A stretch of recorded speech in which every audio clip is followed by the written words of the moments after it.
Hey, everybody. Welcome to In the Know with Nina. I'm your host, Dr. Nina Crowley. I'm the Director of Education and Partnerships at SICA, where we partner with healthcare professionals and clinicians to offer body composition solutions. I'm so excited to be joined today by Dr. Jeremy McConnell, who is a sleep medicine and an obesity medicine specialist. Who also struggles with both sleep apnea or did struggle with sleep apnea and obesity. And so today we're going to pivot a little bit and talk about his story and really get into sort of the crossover of clinician and patient and what that really means to understand both. So thank you so much for joining me. Thank you very much for having me. So I know you and I know each other from, all the various meetings, and I think, really excited to have you talk with us more about the connection with sleep and obesity over the upcoming months. But today, when we started talking, I really was so impressed by your story as it relates to, being a patient, or someone who's struggling with the disease that you treat, but also your experience with body composition and how you've been able to change yours. And so I thought it would be kind of fun to go the route of, we know you're the professional in this area, but let's hear a little bit more about you as the patient or the person, kind of that human side. Yeah, thank you. And I think it's, stories for what it's worth. I think we live by stories. We share stories and tell our personal experiences, and we have a lot to learn from one another. And I just hope that maybe my story influences others to maybe tackle some of the challenges a little bit easier. So, yeah, I grew up in, very close knit family, mom and dad, and I had two brothers. I refer to us as Irish triplets. My older brother was about just a little bit more than a year older than I, and my younger brother was a year younger. And so, with the three of us together, if you can imagine, so in families like that, you go everywhere together. You do everything the same, and Dress for the each, same. you dress the same, right? You get the blue shirt, you get the yellow, you get the green, and and so we were just always together. But what was really interesting about my experience was at a very young age, I developed obesity. As far as I can recall, I was probably about 4 years old, and so it was just different. I grew faster than my siblings. I was larger. By the time I was probably 7 years of age, was the first time I recall addressing my weight, and essentially my parents addressed it for me in a sense. And so it was interesting as a young child to grow up that way. And so going to the University Medical Center, now you have to remember this is around 1980. Okay. So Yep. our advances today, we didn't have those things then. Went to see it was probably a pediatric endocrinologist, and they did some lab work and they did some testing and they didn't find anything wrong per se, but it was just noteworthy that I was growing and fast. And, by the time I was 7, I was taller than my mother, Wow. a full grown adult woman. And I remember growing up that way, and I would always stick out as the kid, on the school bus or on the playground or what have you, and always being teased about it, always being picked on and bullied by the older kids and other kids. And so it was difficult to grow up with that experience. And what was always a little bit strange about it, I wasn't self-conscious about it at the time because, at that age you don't internalize that yet. Right. I think that came a little bit later, but it was certainly a factor. I didn't really understand, of course, that was just me. Why did my brothers not have that issue? And so it was kind of a challenge to experience that growing up. I think it really began to affect me more from a psychological perspective by the time I was about 8 years old or so. There was an awareness that Mm. this was my situation and that was distinct from the other children. And so I think we've gotten better as a society on how we address differences in children. But in those days, things weren't exactly, shall we say, warm and fuzzy. No. People were a little more blunt. They were a little bit more and less accommodating when it would come to things like gym class and school events and so on. And because of my weight, and I was prohibited from playing sports with other kids my age. Really? Yes. So of course I wanted to play football desperately. That was my game. And I couldn't because the Pop Warner leagues at that day and age had weight limits. I suppose they still do now, but I was exceeding that. And so I couldn't participate in social functions and in school functions, sports activities with other children and my mates. So that was kind of difficult growing up in that scenario. That's wild. I'm not from an athletic family at all, but I would imagine, just the advice too at the time, around, okay, hey, you're heavier, but let's restrict you from the athletic I know, right? portion of the equation. I mean, that's wild. Yeah, and so it was challenging, I remember going to my first Weight Watchers meeting at 8 years old, and it was extremely awkward. It's in the church basement meeting room kinda thing. There's 15 to 20, middle-aged women there and me, and it was, you know, I know my mom was doing that to help me to engage and to learn about healthy eating habits and so on. And I think that's really where my foundation began at understanding eating in a healthier way for what it was at the time. Okay. For Mhm. what it was at the time. And Doing so, the best with the tools we had at the time. That's a exactly. Brené Brown thing I always have to remember to say. That's right. And, and you build on those experiences, right? Yeah. And so it was an interesting, time frame for me because of course that didn't feel very good to be in that environment. Always a little bit awkward.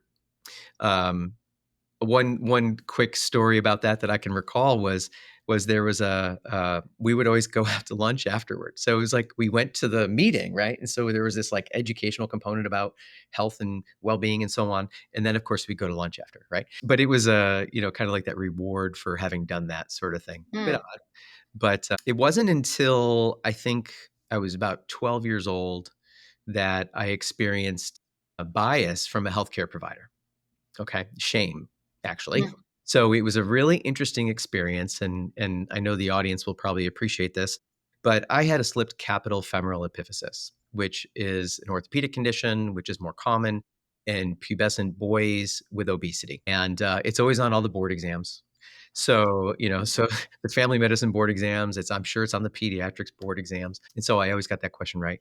So there I was, right? So I had this pain in my hip, and my family physician knew what it was and sent me immediately to the orthopedic surgeon. He came in, kind of said, "Okay, this is what's going on." Put up the X-rays, said yada yada yada. Said essentially we have to have surgery. And I was 12 years old. Okay, tell a 12-year-old they're going to have surgery. That was yeah. certainly intimidating. It was scary. And he just turned to me and he just said, "You wouldn't have this problem if you weren't so fat." Oh, And yeah, 39 years later, I remember it. I remember where exactly. it happened. I remember how it happened. I remember verbatim the conversation. Oh. And that was not, yeah, that was didn't it kinda hit me in a way. So later, as I progressed in my work clinically, a couple things I learned from that experience was, your words matter. Mm, The things you say to people, how you say it, make a huge difference in your approach, and probably also in your interpersonal dynamic with them as to how effective you can be from that therapeutic interaction. and the So, trust. I mean, you have to then trust. go undergo surgery with this guy. Yeah. Now everything turned out okay from that, but Yeah. the sequela of that and how that episode has subsequently influenced my career and how I talk to patients. You know? We teach in obesity medicine, we teach to ask permission to talk about weight, and that resonates with me tremendously. And sometimes it's awkward to ask, "Hey, is it okay if we talk about your weight?" It's a weird question to ask, but I think it's an entry point. We have this duty, I think, in healthcare where people give us permission to speak into their lives in ways that they don't permit anyone else, right?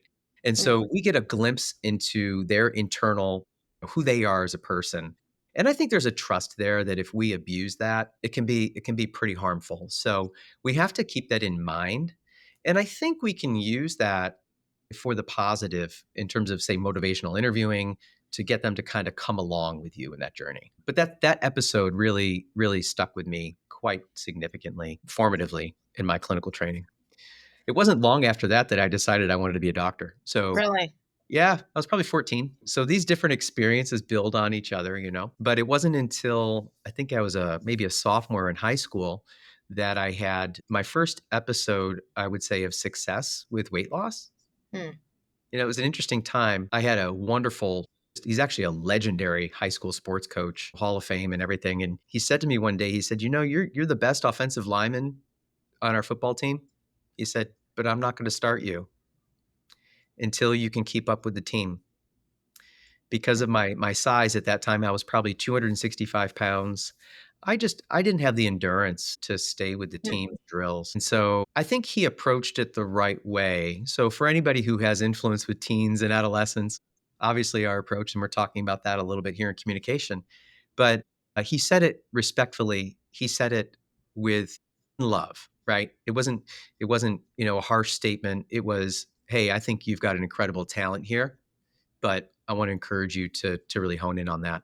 And so that's what I did. And so I began studying nutrition, studying macros, studying these things, and putting that together, and exercise and intentional, activities to do that. And over the course of several months, I think I lost about 60 pounds or so. And that was a real difference maker for me from an athletic perspective, because now I could perform at that level, more fully with. And so that was the reason why I bring that up is I think I use the example of the orthopedic surgeon perhaps as the negative, but there are people in our lives who can be influencers for the positive. And so, obviously finding them and doing that is key in our Well, and I case. think the other piece of that a little bit is the blame on, like, Oh, the whole you're a bad person shame versus, like, you're a person who has this attribute, right? And, like, yeah. focusing on fitness and saying, you're a good person, you're a good athlete,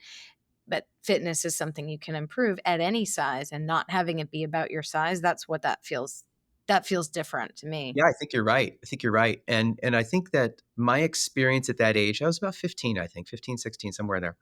But my experience at that level, um, because I think that I had an internalized shame about my weight for years prior to that. And that was the first instance that I had had some degree of success, as I said earlier. But what that did for me was made me think what was possible, Mhm. right? So my personal experience in weight loss helped me to realize as I went forward in my career, even though I continued to struggle with it, that this is something I can achieve, right? It was empowering. It gave me the experience of knowing that I could do something about it. I think a lot of our patients miss that or don't have that either they lack the drive and internal drive, or if they're anything like me, they had some of that negative self-talk that would say, why bother, right? Why bother? This is going to be Yeah. hard, and it's going to be another diet, and you're going to go forward on this, and you're going to fail again. And I've experienced all of that. So it's an interesting experience, I suppose. And I think it's an important one when relating to our patients. Well, and that negative self-talk being also met by the external confirmation that, yes, you're right, you are bad, you are shamed, Mhm. this is something that you did brought upon yourself. I mean, hearing that message when you're so young and at a formative age is really hard to come back from. Yeah, I think so. And for the years subsequent to that, I had some ups and downs, weight gain, weight loss, and in the cycles of weight loss and weight regain, what I had come to determine, I guess, internally was almost a sense of hopelessness. Mm. That no matter what I try to do, this is going to be, you're not. It's futile. You're not going to have success at this. And that changed. So, just to give you a clue as to what that looked like. Now, at this point in time, I'm talking pre-med, med school, Okay. residency, and even into my early career as a family physician, and also pursuing obesity from a career perspective. Um, it wasn't until around 2011 that the pathophysiology of obesity began to be talked about more, right? So the experience of weight loss, and then the metabolic adaptations that patients experience, and then weight regain, and so on and so forth, became really published and talked about. And it was like light bulbs went on. I'm like, oh my gosh, that's me, right? This is what happened to me. This is the cycle of what happened. And it wasn't until about that time that I stopped blaming myself.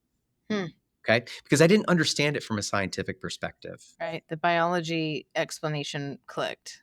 Yes. Now that's what worked for me, right? So I Yeah. don't know that that's the case for everyone. But once I realized that my lived experience was consistent with what these, papers and authors and experts in physiology were talking about, I was like, "Oh my gosh, this is what I'm experiencing." Um, And it just, because for years prior, I would look at it as, you've been able to handle hard things. I mean, you're a physician, for crying out loud, going through all that, going through residency. Why can't you control your weight? I mean, if it really is calories in and calories out, just simply follow the plan, right? Well, as we know, there's a lot more to it than that, right? It's even more, I think it's even more difficult when you know it and it's like the divide between the how complex it is even bigger. You know, if you don't know all that and you're just sort of struggling, that's one thing, but when you know it and then you're still struggling, I think Yeah. it compounds how you take it a little Yeah, bit. and I think one of the things that I learned in the past couple of years, I really spent a lot of time talking to my patients who were having different degrees of success and asking them, what do you think are the most influential aspects of your weight loss journey, but specifically working with me in that journey? And I was always a bit reticent to share my personal story. And the reason why I was because I didn't want my patients to think that they had to do what I did, right? And just because a particular style of eating and exercise regimen, what have you, was what I did, does not mean, of course, that it's right for everybody else. And so I kind of was very sensitive to that. But then when I found out that sharing my story with them and my successes and failures, I think in some ways gave them a connection to me in a way that further permitted me to speak into their lives as to Mm. where I saw they needed. And then applying that knowledge and experience from an evidence-based perspective and helping them to craft a plan to work through that was really key. And so I started doing that. I started being more open about it. I started being, because people would look at me, and this is always fun. So, let's say at 275 pounds, they would look at me and say, "Oh, why should I listen to you about weight management?" Right? Yeah. And I would have this in my mind too. I would go and give a talk at an obesity conference or at maybe a sponsored meeting or something, and I'm like, "These people are gonna think I'm an idiot." These people are gonna look at me and go, "Why should I listen to him? He clearly doesn't know how to manage obesity." It's such a narrow range what you can be sort of trusted and understood, right? Yeah. And so then I lose weight, right? After, and we'll get into that in a second. And then people look at me like, "Well, how can you possibly understand what it feels Yeah, like?" yeah. And I would see the opposite reaction. And so it's always one of those things where managing patients' expectations in their own eyes and the bias and the internalized bias that they have, even against themselves, they extend that to others. And so, That so opens the door, though, that no matter how you frame it in that type of a way, it does open the door to say, "Oh, yes, I would have thought that," or, if you're bringing it up first, I think that really helps. It does help make that conversation a little bit, more human and more understandable and relatable. Yeah. relatable, yeah. So now when I give a talk on obesity, one of the things I like to do is to open it up and say, I have obesity. I've had it for 47 years. And it's something that I really deal with. And not that the story's about me, right? It's not about me, but we want to share. I think sharing those experiences helps people to relate to it in a manner because they look at you and say, "Well, what do you mean?" So when I'm speaking specifically to colleagues in healthcare, I use the analogy that, you don't have to be old to be a good geriatrician. It's a good one. And you certainly don't have to be a child to be a good pediatrician. So we have these biases, right? And so you would look at maybe a cardiologist, and if a cardiologist has coronary artery disease, that makes him a bad cardiologist. It's like, that's ridiculous. So it's part of being alive. It's part of the human Right. condition. We're all going to have some health ailments, right?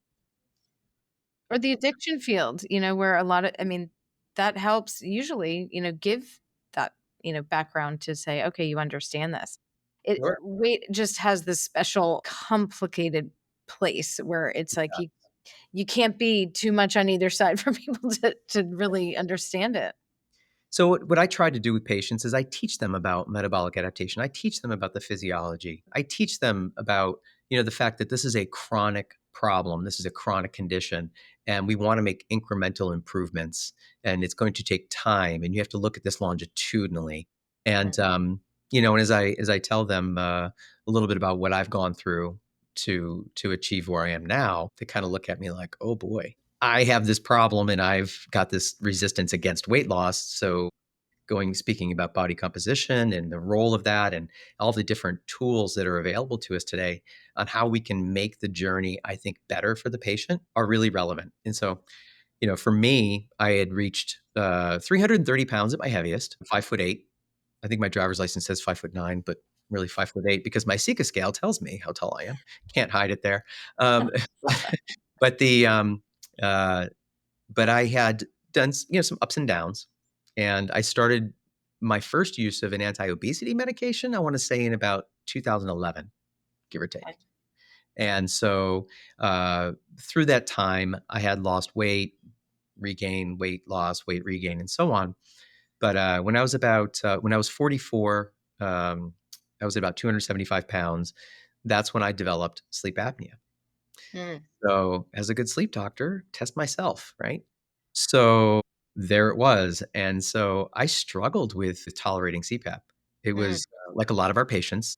It took me months and months to really acclimate, and I had every resource available to me. And I think it was at that point in time where I realized, I hadn't yet had any of the metabolic consequences of my weight, but I in a sense knew what was coming. And and so it was at that point, after having been on an AOM for, I don't know, 5, 6 years, and using whatever the latest and greatest was, whatever I had access to, where I really realized that I needed to. It was time for me to have weight loss surgery. That's where I was, and so it's a weird feeling to decide to have weight loss surgery. I mean, a lot of our patients, they go through this, and probably clinically, we look at it as, well, yeah, you have surgery. And it's just like, matter of fact, clinical kind of context. But the internalized shame that many people with obesity feel, including myself, was like, oh my gosh, is this what it's come to? Is yeah. this what it's come to? I remember sitting in pre-op on the day that I had sleeve, that I was literally asking myself, here you are. Now, I had mixed emotions about it because I knew what the outcome, the positive side was going to be. But the negative self-talk of, wow, you've let this go. Yeah, the narrative I think around surgery for so long, I was just talking about this earlier today, was just this is the last ditch effort. You had to Mhm. be at such a severe level, even all of these horrible TV shows that they have that frame the patient at this end of the line when now, 15 years later, I feel like we're finally at that place of earlier intervention, might have better or does have better outcomes. That narrative has changed since I've been in the bariatric space since 2007, Right. and Mm. that's what it was. We were asking patients, "Have you done everything that you could possibly do to get to this point?" And now, the surgeons would talk about it like, "This is your one chance, like, don't screw it up." And now it's a completely different conversation and Yeah. much more empathetic and patient-centered, and it's a journey, it's a lifelong, it's a progression With from recognition of the medication and surgery. pathophysiology behind it, right? So it's, Yeah, I always like to say, attack the problem, not the person. And I'm gonna when I have a new patient and we talk about their treatment choices, I'm like, let's run, let's go, let's link arms, let's throw down, let's go. Let's do what we can do, meeting them where they're at, right? Because they're not always ready for all of these different things that we throw at them. It's a gradual progression of acceptance of these things, but all the while always attack the problem, not the person. I love And that. and so I think that's just resonated with a lot of our patients, that some interventions work better for others, right? For some rather than others. And just that's the way it is in anything in healthcare and any of our treatment modalities. But bringing it all to bear, right? Bringing it all to bear, using things that have evidence. This is one of the things that really bugs me about our current state of affairs in obesity medicine is, there are things that are out there that are popularized that don't have very good scientific merit. And I think one of the most important things we can do as credible clinicians is to call those things out and stay away from them as much as possible, because your patients are going to take I mean, I joke about this when I say, like, hey, if I told you that if you jabbed this pen in your eye, it would make you lose weight, there's going to be a certain percentage of people who will do it, right? Isn't that wild? It is, but we have the potential for great harm as well as we have the potential for benefit. And if we place our trust, our money, or our emotion into the perspective of a potential therapy, that lacks merit, it's highly unethical, and so I think we damage people Mm. when we promote things that don't have good merit. So, And anyway, you cause them not to come back. I mean, you don't know that that mhm, could be the last straw for not coming back for future healthcare, you know? you're so right, and we know about the discrepancies in healthcare screening and so on and so forth, and routine general care that people with obesity do not engage in to the same extent as others, and so it's a real concern. It's a real Yeah. concern. It's a power, but it can be abused, and we have to be careful about that.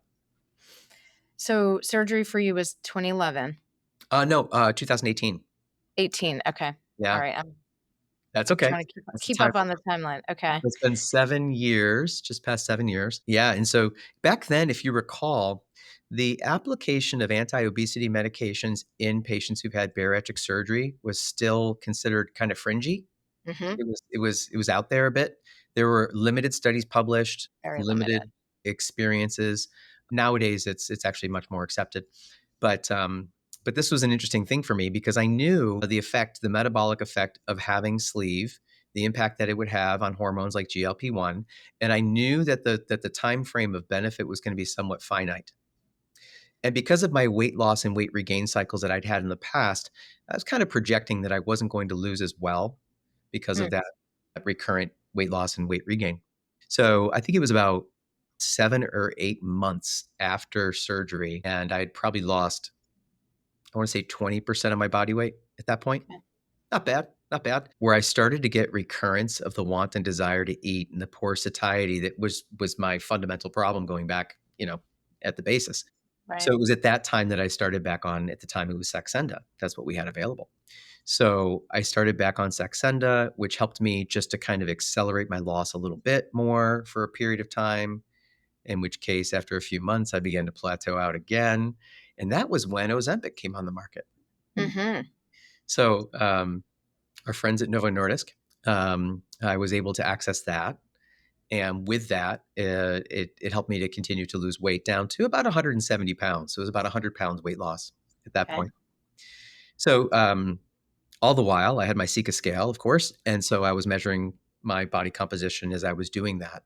Um, Oh, we I need to pull your history. We should I do know, that. right? So I continued to lose. So, it's funny, mindset, right? Where your mind is and where your mind's eye is about your body and what you think about your body and your goals accordingly.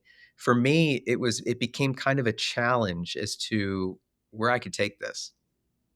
And as I was approaching 50, I started thinking, you know, um, let's dare to try. Let's see what happens as I move forward in this journey. So I was, I'd reached down to a lower weight than I probably should have been, probably in the 140, 150 range. My BMI at the time was about 21. So on a Okay. BMI perspective, not necessarily, but visually, I had probably lost too much, and I hopped on my Sika scale. I had not done so in a little while, and I was surprised to find that my skeletal muscle mass was kind of at the low end Mm. of my age match norms, and I didn't like that very much. And This is that inner athlete competitor. exactly. There was another component to it too that I didn't share with you yet, I think. So we also measure resting energy expenditure by indirect calorimetry in our practice. And I first started measuring that in 2004, and my resting energy expenditure was always 20 to 25% below my predicted. Okay. So I was I would say conservative with my calories. My body was very conservative. And so I saw that because I repeated my resting energy expenditure at that time when I was at that weight, and it was like 1,200 calories a day. It was quite low. And I was like, all right, this is going to be a challenge because if I don't add muscle mass, if I don't do something proactively to protect what I have, but also add into it, I'm going to be in trouble if I don't have access to my AOMs. And what happens, because at that point now I was on Zepbound. And so I was like, that's what I had to do to maintain. So that was when I said, this has to change. This has to change. So I began this process. Again, I dared myself to try and just simple, weight training 3 days a week. I still had all that knowledge back in my days from playing football and stuff. And so went and did that and started doing some actual cardio exercise as well. And then within a relatively short period of time, I couldn't believe how my body responded. because within about 6 to 8 months of increasing my protein intake, so I kept my calories neutral, probably 14, 1,500 calories a day. And I intentionally increased the proportion of my calories from protein. And Okay. I was really targeting to get somewhere in the range of 140 grams of protein a day. And so I started doing that. And then I started weight training. And that increased to 6 days a week with 1 day off and walking about 20 miles a week. My feet can't take running anymore. And kind of progressing with that, my weight increased to about 175, but my body fat percentage stayed around 12%, 11, 12. That's such a thing that normally might freak you out, but you had all this data to be That's right, and that was playing with. that was so important, and I'm glad you mentioned that because in my mind, I'm going, "Okay, I know this is healthy weight gain, I can feel that it is, and of course, I did increase some fat mass, I'm not gonna increase strictly lean mass, you can't do that really." So, maybe in under extraordinarily controlled circumstances, one can do that, but for me, it was I expected to gain some fat mass too, and so that was a real challenging experience to go from, say, 145 to 175, but adding roughly 25 pounds of lean mass. Wow. And so, yeah, I was a little bit of a data junkie, kind of like monitoring I that can picture it. I can see your spreadsheet right now. spreadsheet and, and looking at those changes and saying, okay, if I gained, let's say this month, if I gained 4 pounds, what was that, right? What was the composition? And I think that for me, I think it really showed me again what was possible. And then I started, at the age of 50, being able to do things physically I could never do before, even when I was younger and stronger. Wow. I could do. And so I'm thinking, this is kind of fun. Um, so for me, it was kind of a dare to try, see what see what can come of it, and where am I going to go with it now? But I still monitor my body composition at least once a month. And some people might think that's obsessive, but I don't weigh myself but more than once a week typically now. And I just try to keep my macros on point, and I'm not obsessing and tracking every morsel. But if I feel like I'm off track, I do, and I'll go back to it, and I'll start tracking again, reset my compass a little bit, and then Mhm. use that accordingly. And I stay on the medication. So I stay on Zepbound because I found that when I would start to reduce the dose and try to taper that off, my want and desire would come back. My appetite would come back. And that's a really slippery slope for me that I have to be very careful about. So One of the things I'm loving about what you're saying too is just looking at several different, components, not just weight, not just body composition, how you're feeling and the way you're sort of talking about it clinically, of course, but sort of the want and desire piece. I mean, I know people who are staying on medication without change in their body composition or weight for that primarily because it works so well at a component of the equation that's so intrusive to some, you yeah, know? I like to say that for me, I think I don't, you can't measure this really, but I think I have a signaling problem in my anorexigenic pathway. And so I think that the satiety signaling is probably not heard by my brain. And so when I was younger, of course, and now I could, but although I've had sleeve, that would be restrictive, but I could essentially continue to eat until the point where I was uncomfortable. Mhm. Like the stop signal just wasn't there. And then I joke about it when I'm giving talks and such. There are certain foods I cannot have in my proximity. And if they're there, like Tostitos with a hint of lime, one of my favorites. So chips and salsa. So if I have those in my environment, it's like I almost know that it's there. And I'm Mm. exaggerating when I say this, but it's sort of like if it's there and I see it, I will want to eat it. So what the medication enables me to do is it's a behavioral tool for me. It really, people talk about food noise and that kind of thing. It really kind of attenuates that and it slows me down so I can make the next right choice. Am I perfect? No. And am I going to eat things that are, food is meant to be enjoyed. There's a certain component, it's a hedonism to it that Yes. we all enjoy. The rule of thumb that I try to follow is not to waste my indiscretions on junk Mm. stuff. If you're going to get it, get the good stuff, right? Yeah. Um, But and it's just that balance of enjoyment, satisfaction, there's so many different components of it. I think one of the things I'm also, really loving about your story is just the complexity and the nuance. But mm, now looking back, you're able to to comment on it and to see it from that bigger picture, but when you're in it, that's hard to do, and, Yeah, being able to balance all of that, it it requires a lot of work, and it sounds like you've really worked at it, and you have a healthy understanding that you'll always have to maybe pay a little more attention to that mm, component because it has been a struggle, and it's not something that goes away just because your weight reduced, you that's know? right. And so I think you bring up some really good points that I, just kind of recalled. In my decision making to have weight loss surgery, I was already putting in the work, right? So a lot of people think you just get cut and that's that, and then, you just say, "Oh, no, it's work. It's work." Right? You have to transform, especially early on. You really have to look entirely at your entire lifestyle and ask yourself, how am I going to manage my day accordingly? Because of the what happens with surgery, it's thrust upon you. That's what happens. Um, so for me, my view was I was already following a reduced calorie diet. I was already using the state of the art medication at the time, and I wasn't seeing the results. And so I knew I had to go from here to here to achieve the health goals that I wanted to achieve for myself. And I knew I wasn't going to get there on the regimen that I was on, that I would have to intensify my regimen in such a way to achieve that outcome. That might not be sustainable. It might not be sustainable. But if I'm putting the work in anyway, I surely would like to get the outcome. Yeah. And so I think for a lot of our patients, there's this, and I experienced this sort of sense of futility, right? I'm doing all of these things and, I would like to see the fruit of my labor.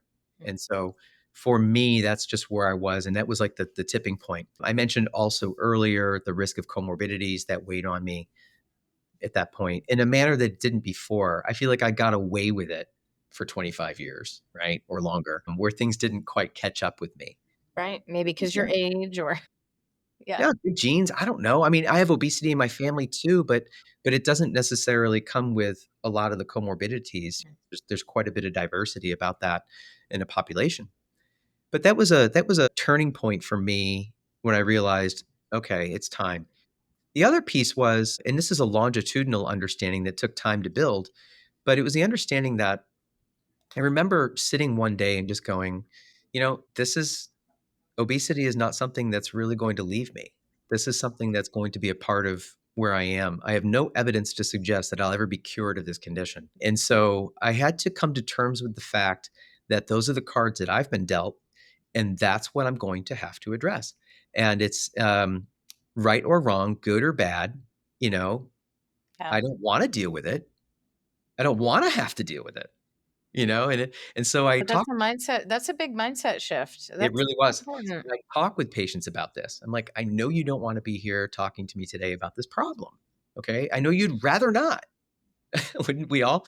But the fact of the matter is that I had to acknowledge that its chronicity, the life lived, the years of this were not going to go away per se. I was going to have to take the actions that were gonna be necessary and choose to, albeit imperfect. That's the way it's so I'm so grateful for our innovative scientific community who's coming up with better and better solutions because, you know, maybe 20 years from now, I'm gonna need I something. need it down the line. I don't know yet. We'll see. But it's been an incredible journey and, you know, it's, the colleagues, the people, the support, the field. It really is a unique sector in healthcare and sector in medicine for the people who, our colleagues, that we meet with and get to share these stories with. It's just so much fun and just to kind of hear where people are making substantial health improvements. So much Mhm. of our healthcare system is focused on fixing an acute problem, right? I call it plugging holes in the dike. You're trying to fix things. Obesity medicine gives a perspective that I think is very different and where we can really work with people on health promotion Mhm. instead of just simply damage control. Um, yes, there is damage control, but it's not just damage control. There's health improvement. It goes with it. Yeah, it's funny. I think something you said a little bit ago really resonated with me as a dietitian because, in this era, people are always asking, well, what do you think about these Yes. medications? And it's back to how I felt, in the early thousands of, well, what do you think about surgery? And it was kind of this is it like the Easter bunny, right? Do you believe in it or not? And I'm like, well, like the evidence is there. It's not a question anymore, right? But as a dietitian, I think we went in, many of us went into this field to sort of help people with their food and eating and all of Mhm. that. And there was always this view of like, well, we're going to learn what the best way to do it is and then tell people and they're going to follow it. I don't know. Maybe that was me. I thought that was how it was going to go. We all think that. Doesn't, right? Yeah. No, I had to get a PhD to figure that part out. That was a wild one, right? But they we think that we can just sort of help people by giving them the information. But what I think is so cool now that we're seeing so many more people have medication as part of their story is that the biology part gets taken care of. So patients that are coming to you are like you who they doing the things or they know the things or they've had history, long history of doing these different diet, exercise, behavioral components. But now that you're sort of taking the food noise, the biology, whatever it is down, like they can do those things and your job becomes actually easier to help Absolutely. people do the things they've always wanted to do. And that's what I like that shift is such an interesting part. I felt that way with surgery, but surgery, tackled, 200,000 or so folks in the country. Now we have so many more people seeing like, oh yeah, I've been eating this way all the time, but it was futile. And I've been trying to do this and then I gave up because it just sucks to kind of pursue a goal that you're never meeting or the goalpost keeps moving. And so now I think it's Right. a really exciting time for all of us in this space to sort of help people and they're seeing results, which motivates them to keep up with it. So it's actually like the opposite of a downward spiral. And that's another place where, there is a lot of joy in helping people in that way. And for me, adding in the body composition piece is even more exciting. When people say, I'm okay with gaining 30 pounds because I care that much about being a healthier old person and being able to do all those things that you say functionally, that's even more exciting. I It love that. really is. It really is. I think touching on the so I don't remember when it was. I purchased my first body composition BIA device in 2004. So I've been using it for a long time and looking at the different information that's gleaned and how we use that, not only to assess people in their progress, but also to reinforce their positive decisions, right? So we're seeing cases now, and as you know, this happens. It happens in the bariatric surgery world as well, where someone might go, let's say, from a BMI of 40 down to a 22. Okay, I mean that's a stark change. It's a huge change, and so then you have their other healthcare colleagues in the community who, and the patient will come in for their follow up and say, "Oh, I saw my primary the other day, and they said, oh, I can't lose any more weight. I need to stop this medicine." And so on and so forth. And I'm going,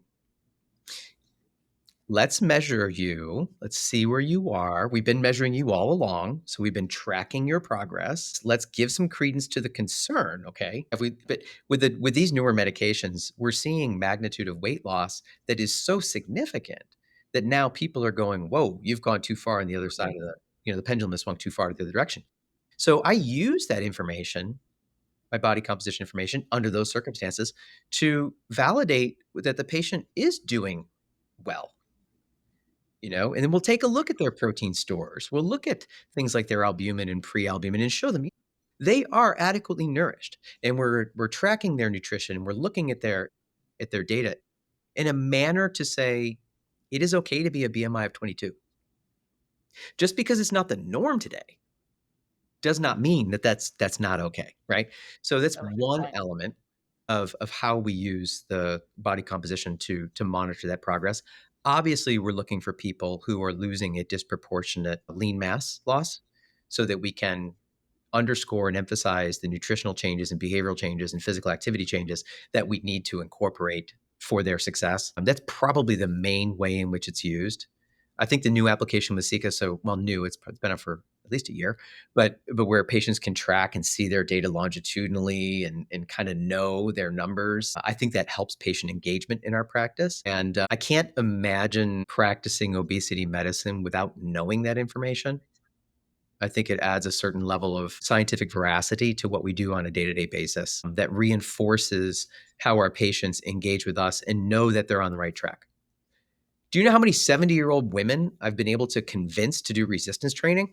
Do you That's know? I mean, like, awesome. yeah, I mean, you don't look at your average 70-year-old woman as someone who's gonna go to the gym and do resistance training, but they sure as heck should, right? And we know that, Yeah. but sometimes it takes a number on a piece of paper or digitally or what have you to see that and go, "Yeah, you're right. I need to start doing that." Even Yeah. though it may seem unusual or contrary to what they expected as far as an intervention. And it's fun. It's fun. I love Yeah. seeing women come in and they're like, "Look, doc, I got muscles," you know? I love that. It's also, just one of those. I've had people say, "Well, how am I gonna change my practice with it?" I tell everybody to do this, and, of course, I get to, say, "Well, all or nothing blanket advice, how's that working for you?" It's Yeah, not, right? I But think you pretty gotta see interesting, your own numbers. You've gotta right? see where you rank up and how you've changed, and that's just how we are. We're visual data hungry people. Yeah. And I always, I'm in the mindset of, okay, let's touch as many people as we can and we can give general recommendations and blanket recommendations. And that might work well for a certain percentage of people, but experience tells me that it really doesn't. The notion of what we do for people does have to be personalized. I mean, I like to say it this way, you can have a template to work from, but you have to be able to customize the concern for the individual, right? And that's a great point. And that's one way in which measuring body composition reinforces those principles for each individual patient. Yeah. And sometimes they don't like the numbers that they see. Right. But Well, but a negative it's response that can be dose of reality like you showed. I mean, I really resonate with what you said earlier about I don't wanna have to do this, or people say like, "I'm not really a pill person. I'm not really a medicine, shot person. I don't know about surgery." Like, yeah. yes, nobody wants those things as first line treatment if there is another way that's sustainable, and so that's Yeah. where you It's why I like, our go to friend school Angela. for all those years to figure that part out. Yeah, Angela and our mutual friend Angela Fitch, she talks about that. She's like, maybe you don't want surgery, but maybe you need surgery. Maybe that is the right thing for you in the Yeah. context of one's personal need, right? Or whether it's Zepbound or some other medication, right? Or, Wegovy, whomever. But saying that, I don't want to be on a medication, but this is what it's going to take to get you from here to here. Right. And that's kind of where we are. All I can say, as I said before, I'm thankful that we have more interventions, both in pipeline. Oh my goodness, it's an exciting time. I think to quote another one of our dear friends, Harold Bays, he always says, "Buckle up. What is coming is greater than what we've had," and it's a really thrilling time today to explore where these different pieces intersect. I mean, we've got our first FDA approved drug to treat sleep apnea. How cool is that? It's crazy. So, and I know it's not going to be the only one. There'll be others. And so what we're doing for our patients today was, I don't want to say was unthinkable 5 years ago because those of us in the know knew this was coming, but I think for the majority of people, it was unthinkable 5 years ago, Mm. that we can do these things. And for a group who has been marginalized and hopeless, as you said earlier, if you were in that realm between need to lose a little bit of weight and could do that with lifestyle or had access to surgery, for everybody else in between, it was quite hopeless for a very long time. And so I think on that note, there's hope. It's really exciting. And I think, there's more and more people wanting to get into this space as Mhm. clinicians and get specialized in this. And hopefully they can take, stories like yours and be able to practice with a little bit more humility and compassion and empathy and be more effective. And I think it's a hopeful time. Yeah, I think I would say to my colleagues who are interested in this, as I do, talk to people about this all the time. There used to be a phase. So when I certified with the American Board of Obesity Medicine, it was 2012. I think it was the first year. Most of us had been doing obesity medicine, and then we took the exam to get the credential. Okay. And what the ABOM did is it set a standard for certain knowledge that we should have, right? That was one of the key aims of the organization. Today, it's a little bit different. Most of the clinicians who are sitting for the ABOM exam are like waiting to pass the exam before they jump in and treat obesity. Mm, There you're are right. way more people with obesity than all of the ABOM certified physicians can possibly treat together we need everybody. We need everyone to play their part, understand that it takes time to develop expertise and mastery over a subject matter, and that's okay. One need not necessarily wait until they get their A-bomb certification to begin treating people with obesity, right? So Point. it's where we need people right now. And then one thing happens after another. You have some successes with patients that increases your interest. You get to mix and mingle and talk to and network with colleagues and learn what other people are doing, and that's encouraging. And so, for most of us, it takes time. It takes years to develop the mastery over a subject matter like this. But just get started. Don't wait. Your patients need you, and they need you now. So start with fundamental CME education, what have you, and begin to engage in the process. That's what I would tell colleagues at this point. I love that. Well, Jeremy, this has been an awesome conversation. I love talking with you about this. I really appreciate and respect your ability to share your story as a person and as a person, who's in treatment for a lifelong chronic disease, and it's really inspiring. Thank you so much. Thank you very much. We'll see you soon. Thank you.